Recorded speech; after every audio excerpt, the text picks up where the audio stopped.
Greetings guys, I'm Mr. Koshi, here's me, here's my icy water, cheers.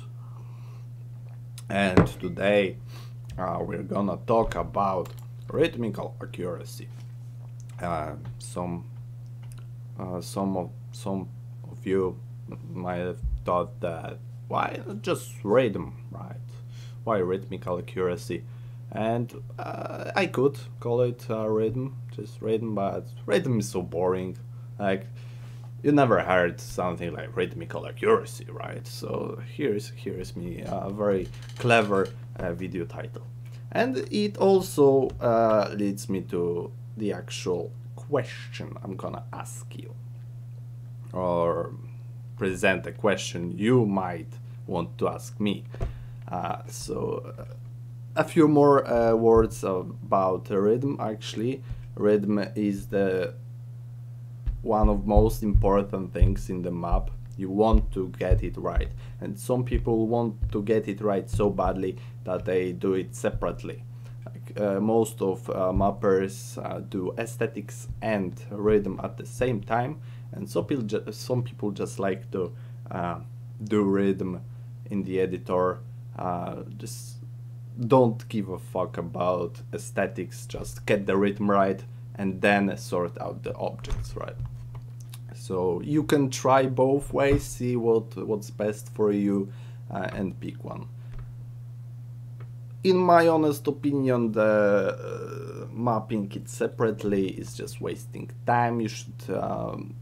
You should learn how to make it at the same time with aesthetics. It will save a lot of time, and you will have some nice references later on. So the first topic in this video, and the question you might want to ask, maybe if not, then whatever, how accurate should I be when making a rhythm in my map? Very nice question, I'm glad you asked that. How accurate should you be? You should be 100% accurate, basically. If you're a beginner mapper, that's the safest way to go for you, because then if you get mods, then if you show the map to somebody wants to say a few words about your map, and he's not, let's say, very experienced, or I don't know, he's just a mapper looking at your map, and he might be wondering why you didn't map something and mapped something else even though there is no sound, right? So you probably want to avoid it unless you know what you're doing. So if you're a beginner, map every sound. If you're not, then try to think of some nice way you can go around. Which leads us to another topic, which is undermapping and overmapping. Basically, undermapping and overmapping is mapping the rhythm in a less accurate way to show emphasis of a particular part of the song. Yes, and undermapping is basically not mapping enough. Overmapping is mapping more than enough. That's pretty logical, I guess. And undermapping. When do you want to do overmapping? Undermapping. Too many words. Too many mapping. So under. I'm gonna just say under.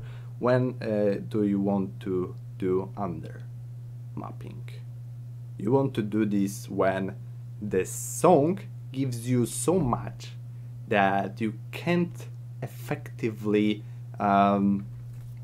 represent what's going on in this song, right? Because there's so many sounds, so many noises, so many, I don't know, the vocal sound, the guitar, the drums, everything, and it's so fucking quiet that you don't know what to do. And then you just do undermapping. Then you focus on a vocal line, let's say, or just drums, or just guitar, whatever is the strongest in that part, in that slow part, between some more intense parts. And then you map the one instrument or just vocals, and it's a nice emphasis, and it's used to have a nice transition between sections, right? And you do overmapping when there is just the exact opposite, right? So you have too little sounds in a very intense part of the song, and it just doesn't give you enough, right? So you have to make some artificial sounds with overmapping, with mapping, with placing circles and sliders where there are no sounds. But you gotta do this if you want to really represent what's going on in this song. So being accurate 100% is not always the best way to go if you want to make a great map, but it's certainly the best way if you want to make at least a good map and you want to be safe with it, right? So yeah, another topic I want to discuss is actually consistency versus diversity.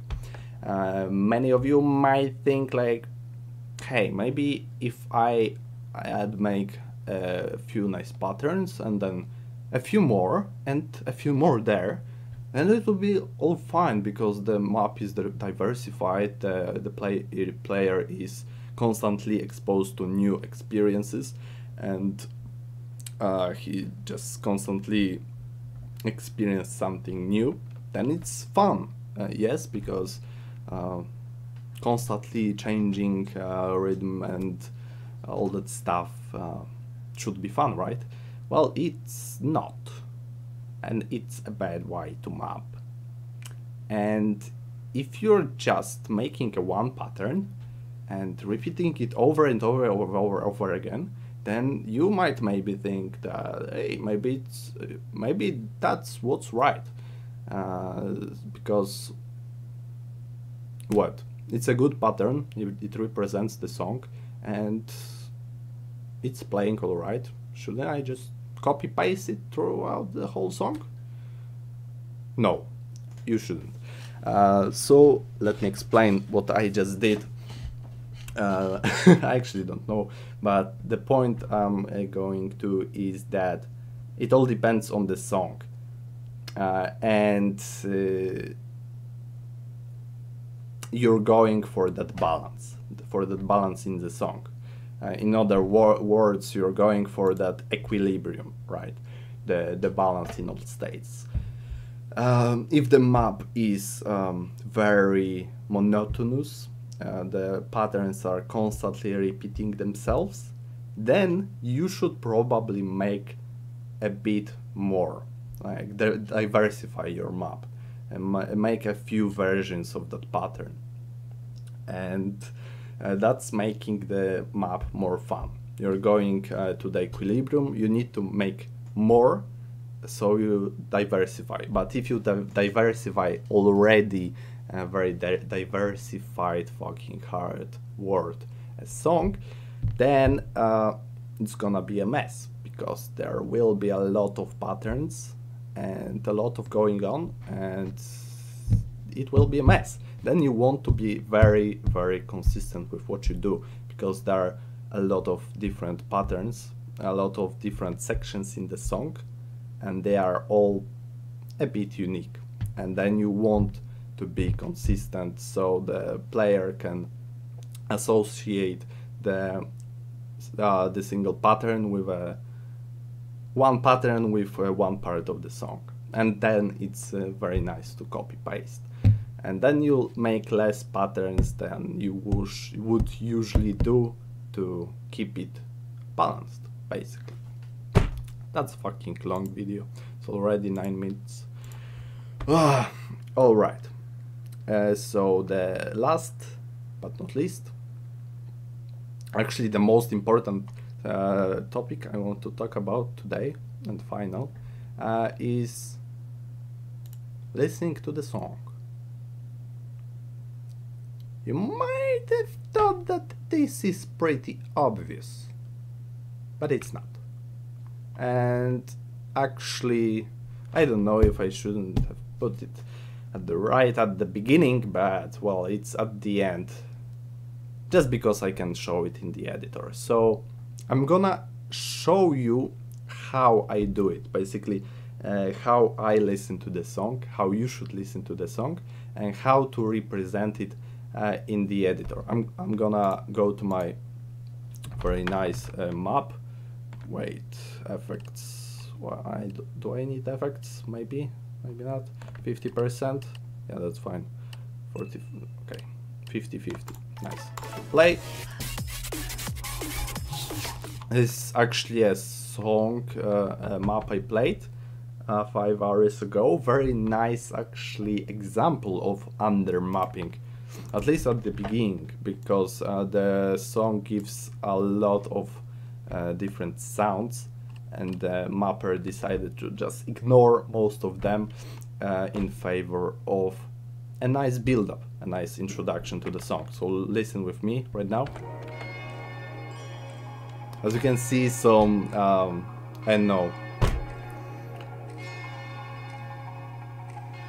I don't even know how to call the instrument, but as you can see, it's all represented nicely with sliders. And it's a very calm part of the song. You don't want to have many objects moving around.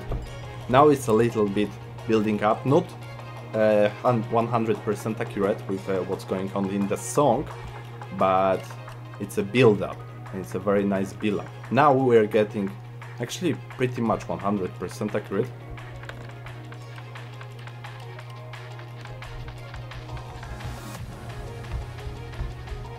Now build up again. Very accurate, but the distance and the consistency changed. It's much more consistent and much less space to represent how the song was in the build-up state, and went slightly down with intensity, but it's still building up, right?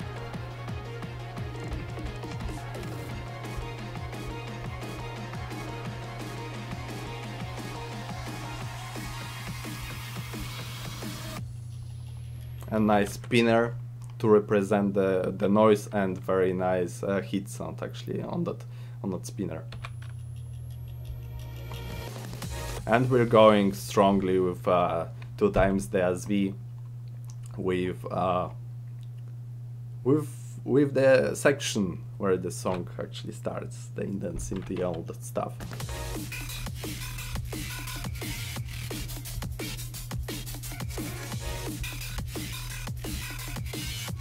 It's actually a bit overmapped even in that part, just to represent how intense the song got. Well, is it really overmapped? Let's try to hear it. 75%, no hit sounds. Yeah, it's actually not overmapped. There are some slight sounds, but yeah, it's almost inaudible, but the creator thought that it would be a good idea to map them, and it was a really good idea, and play it absolutely amazingly.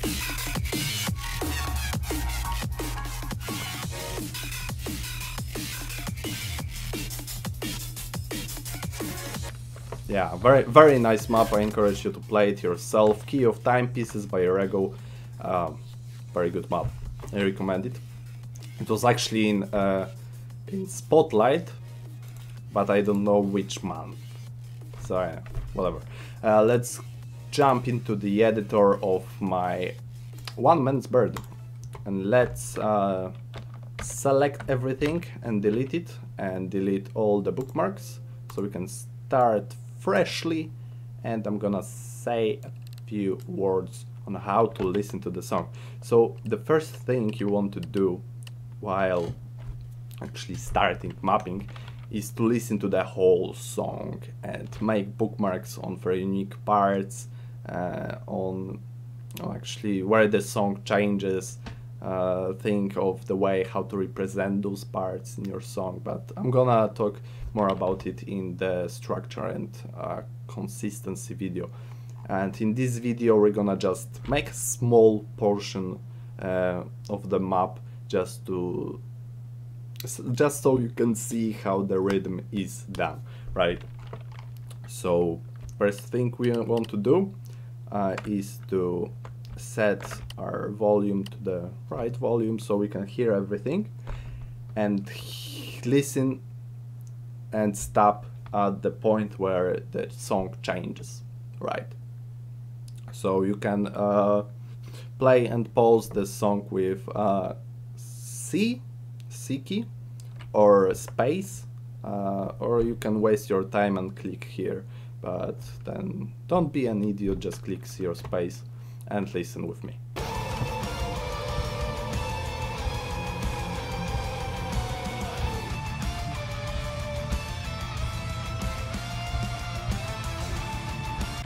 Okay, so in this point the song just repeats itself, right?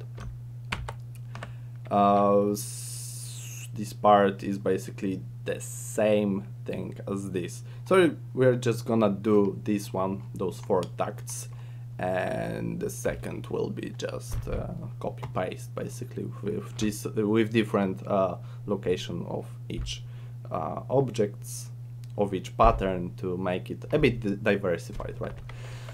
So we already listened and set a bookmark, so we know how much we need to listen to map it correctly. So we set a 25 or 50% audio playback rate, and we listen again, this time listening to every instrument, or how often we should play circles, how many ticks are actually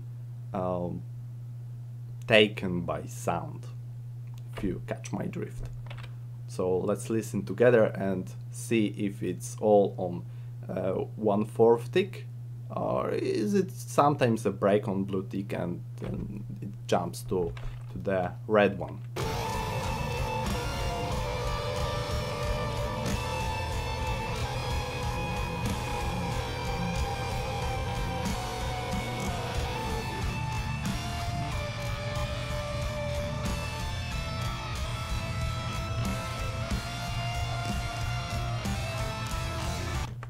Okay, so you had a opportunity to listen to the song at playback rate 50%, and now you should probably already have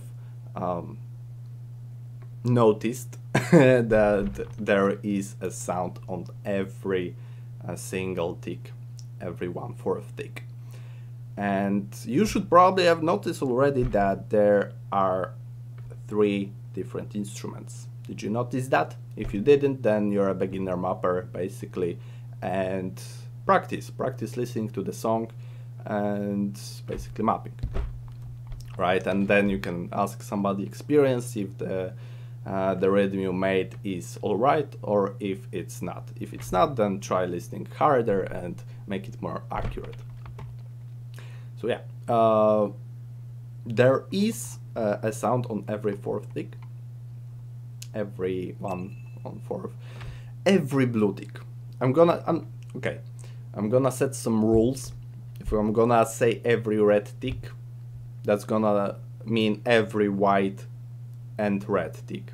If I'm gonna say every blue tick, that means every white, blue and red tick. If I'm just gonna say it on downbeat, it means on white tick. So the most important tick. So yeah,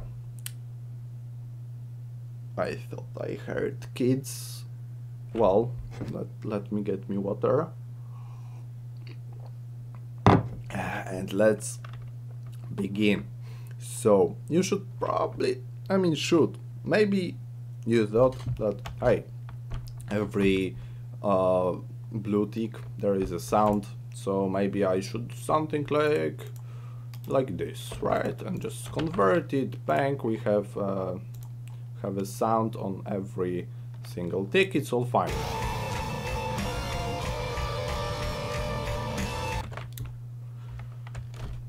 I mean, can't argue with you, like every tick is taken, it's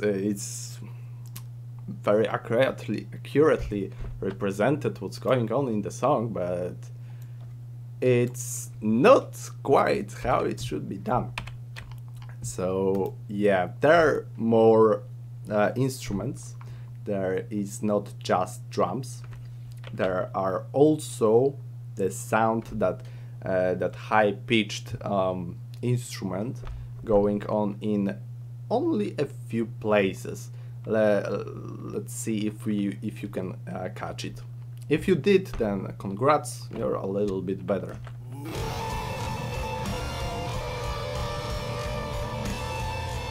Okay, so that's enough. You should probably hear it at this point, at this white tick, and at this red tick, and then at this white tick. If you did hear it, congratulations, and you can do something now with it. I'm gonna select or just mark it with my bookmark. It's Ctrl+B. I'm gonna mark all those sounds.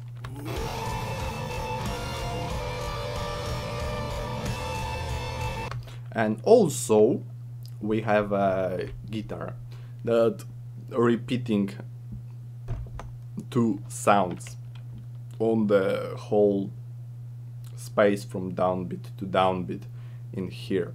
So as you can see, there is actually a lot we can do with this, but also being consistent. So the one thing you could do, one thing you could probably think of is that we could represent it by a simple kick sliders with reverse arrows, and make it clickable just at those ticks where the high-pitched instrument is audible, right? So let's do that, and let's hear if it's all right.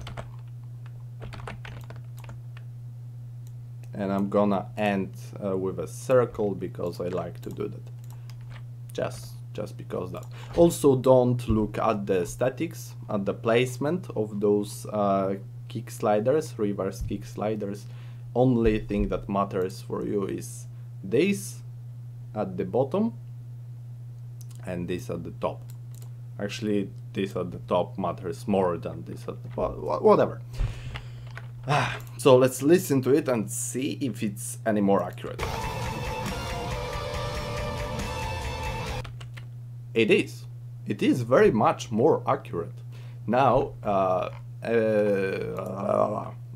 the high-pitched guitar, the high-pitched instrument, is represented very well, and it plays a lot better. But it's pretty boring, to be honest. If we even if we could move those things around, just do some simple tricks with ANSYS and positional changes, then even then it would be pretty boring.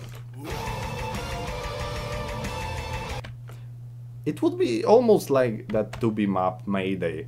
Like, so we just bang bang bang bang bang bang bang bang bang bang bang bang bang, right? So nobody wants to play that really. But the Mayday had very nice aesthetics, very cool ideas, very fun map to look at.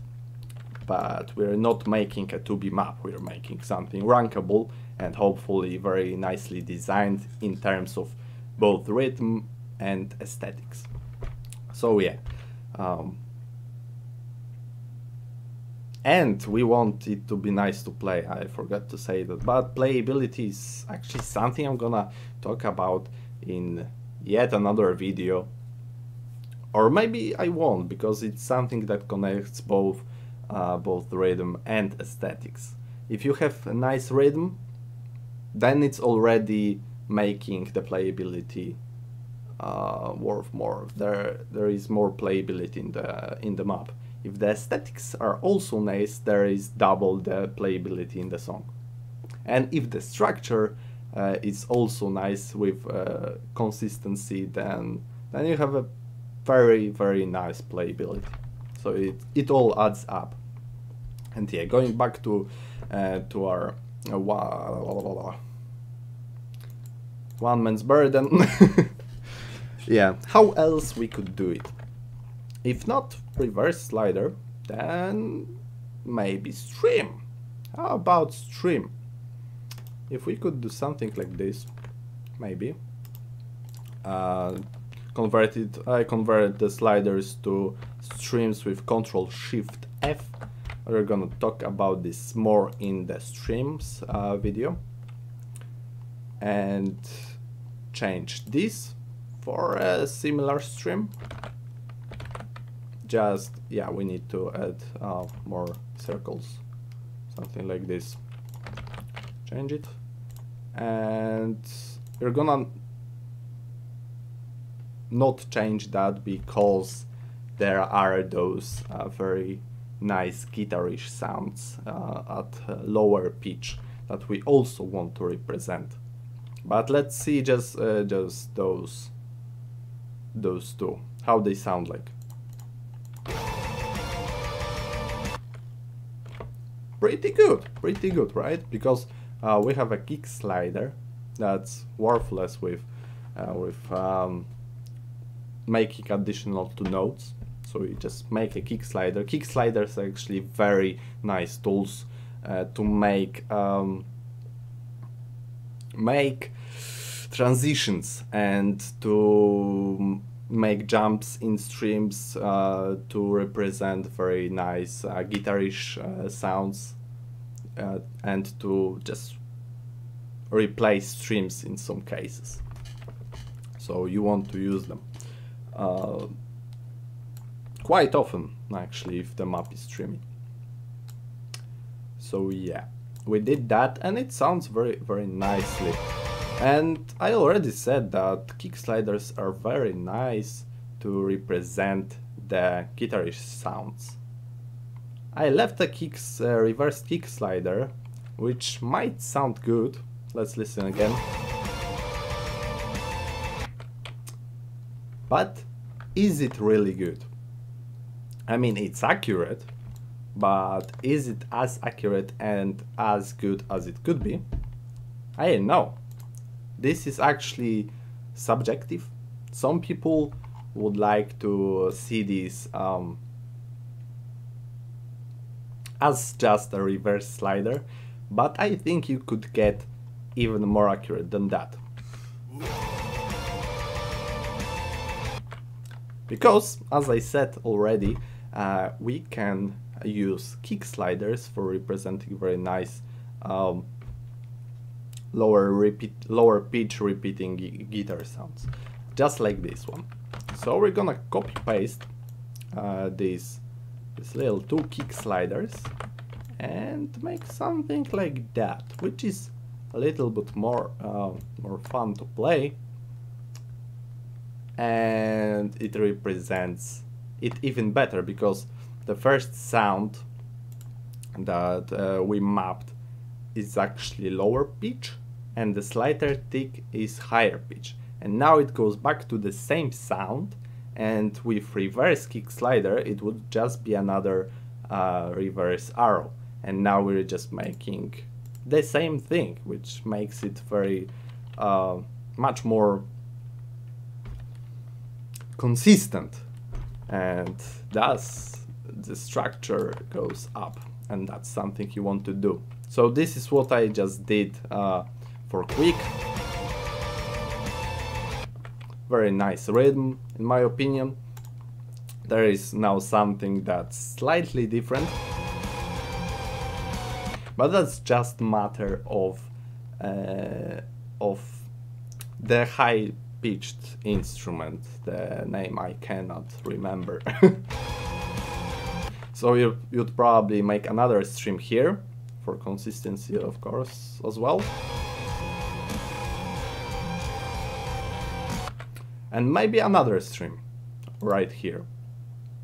Or maybe you would like to, I know, listen to the song again as you can hear, there is a very audible drum on the downbeat, so maybe you would like to represent it by a kick slider. See, something changes, maybe something should also change in your pattern. So we'll make a stream here, just like that, and make a kick slider here. Bang.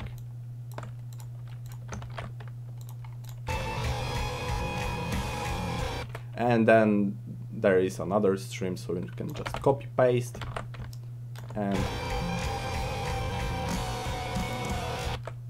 and we could also use two kick sliders, because we can hear two very audible sounds on both on downbeat and red tick. Actually, we can hear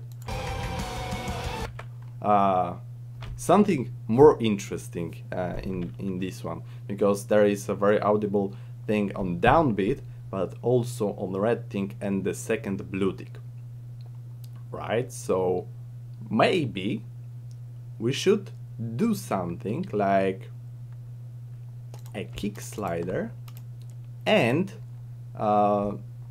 two circles, but at a larger distance snap, which you distance spacing, but I call it distance snap, whatever. You change it with Alt. I think I already explained it, but if I didn't, then yeah, you change it with Alt and make sure that it's higher than what we have here. It's 1.0. Then we probably would like to do something like maybe 1.4, 1.6.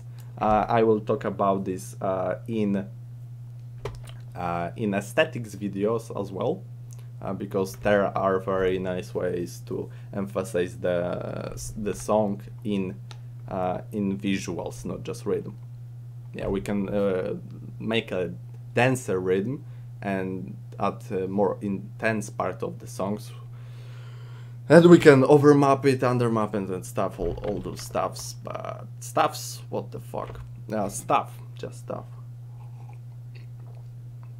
Stuff is uncountable.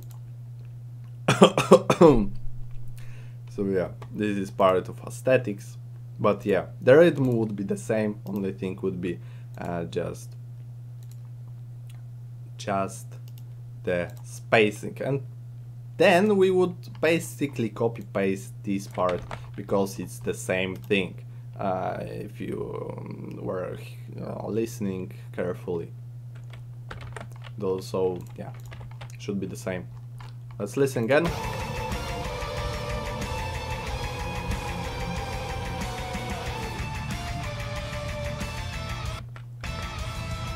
And this, the fourth, is basically the same as the second part, so we can copy paste it and see if it fits, or maybe I was wrong. Let's see.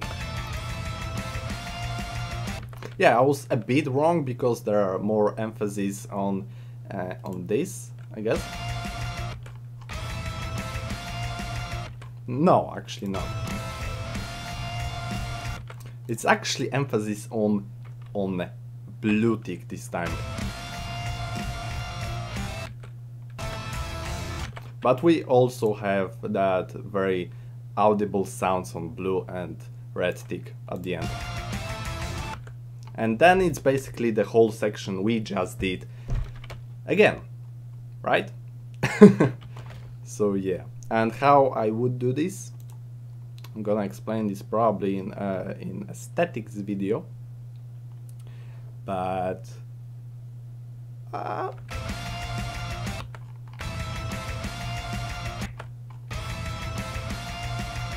you sometimes want to listen to the song or to the just that one moment a few times to come up with a good idea. But what I would do, I would probably just change it aesthetically. Keep it as a stream, but change it aesthetically. I don't think we can do something nice and playable with rhythm unless you want to do something like this probably. 1.0 distance snap, and just make it reverse, and then it will be also fine, right? But it's a matter of preference at this moment, because some people like to have more clickable objects in their maps, and some people like to, I don't know, make more objects that are just passive, like this reverse kick slider that you just click and hold, and 3 ticks are basically mapped, right? So yeah, we just did a whole section. We can put a heat circle at the end, and this is basically copy paste, but just rotate it, change the beat and stuff. And I'm gonna talk about this in aesthetics video. And this this object right here, that heat circle, is the end of today's video. Fuck, I finally did it. Like, it took me 3 tries to actually record this video. I tried in day. It was a horrible fucking experience. I almost died mid-video, and I'm not going to do this again when there is 30 plus degrees Celsius. And a second try I tried an hour ago, but then I got hungry and I went for my icy water, which is fucking amazing. So yeah, I hope you enjoyed, I hope you learned something, and if yes, I don't know, write a comment, leave a like, because you never did. And yeah, go back to see another videos about aesthetics, about structure, about consistency, and lots of other fun stuff I'm gonna do on this channel. So this is it for today. Bye.